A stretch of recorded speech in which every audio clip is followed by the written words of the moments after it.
How to have better conversations on social media.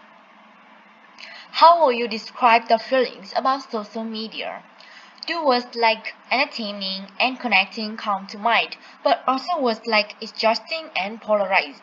You're not alone if you find social media to be both a space for staying informed and a space full of a lot of venom and disagreement.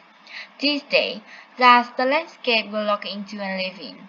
Here, Marron, author, podcast host, and instructor of a TED course, How to Connect in a Divided World, explains the challenge that complicate our online conversations and how we can overcome them. Challenge 1. A constant stream of information demands all our attention. Marron calls this the everything storm. There's simply too much information being constantly shot for us to be able to absorb and responding to everything, and that we are often compelled to try. As a result, we end up not knowing what to focus on and ultimately just exhaust ourselves.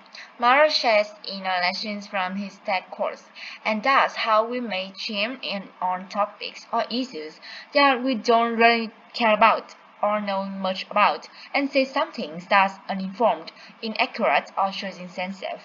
The solution: realize that you don't have to have opinion about everything. It's okay and normal that there are some topics you know more about than others you know absolutely nothing about, and limit the connect to the former by focusing on just one or two topics by learning on our own personal experience and not vague reference to news stories we only have known. We can escape the storm or at the very least grab an umbrella as explores says Marron. Challenge 2. We have little space on social media to fully express ourselves. On many social platforms, consistentness is key. Some enforce strict character limits, while others tend to give more visibility to messages with fewer words. Such conjunctive for speed and efficiency, but nuance and complexity end up falling by the side.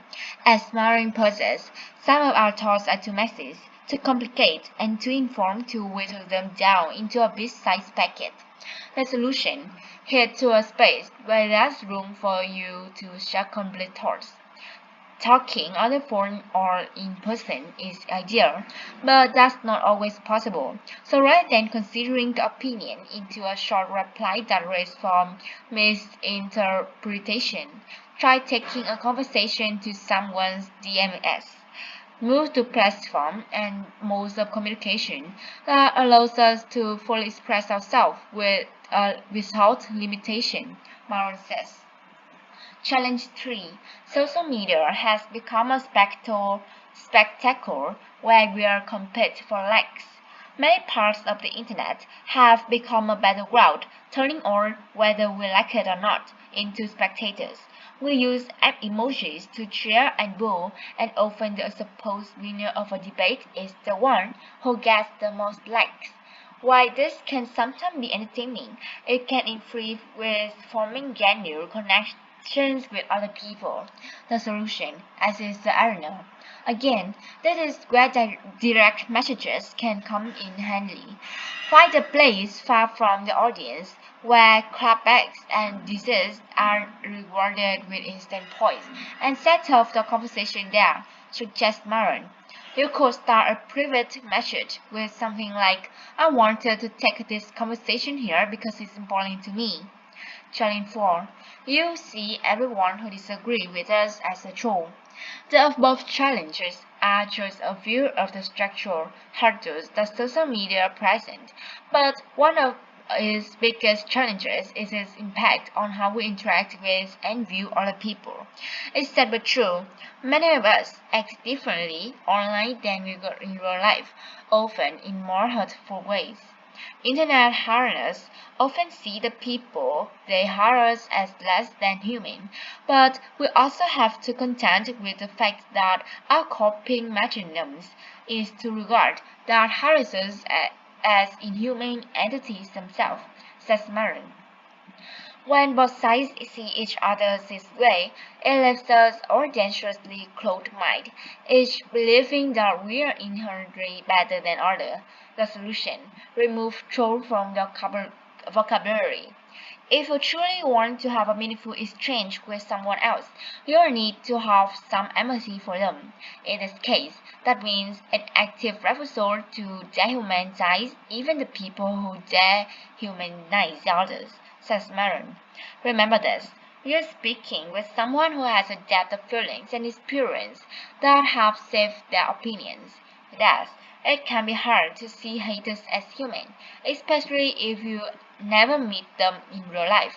But when you make it a point to approach people online with compassion, you're on the way to having a conversation that may change perspective and open doors to new understanding. Love learning from test speakers. We get a deeper, more interactive experience with them with TED courses.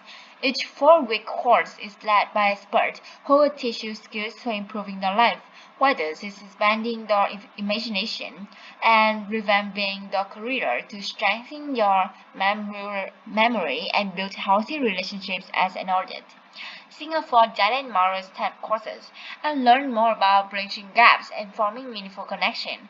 Or check out our other TED courses to learn more important skills, from how to tackle life-changing money with celebrated travel writer Pico Lyer to how to become your best author self with educator and author Julia Lightcourt Hames.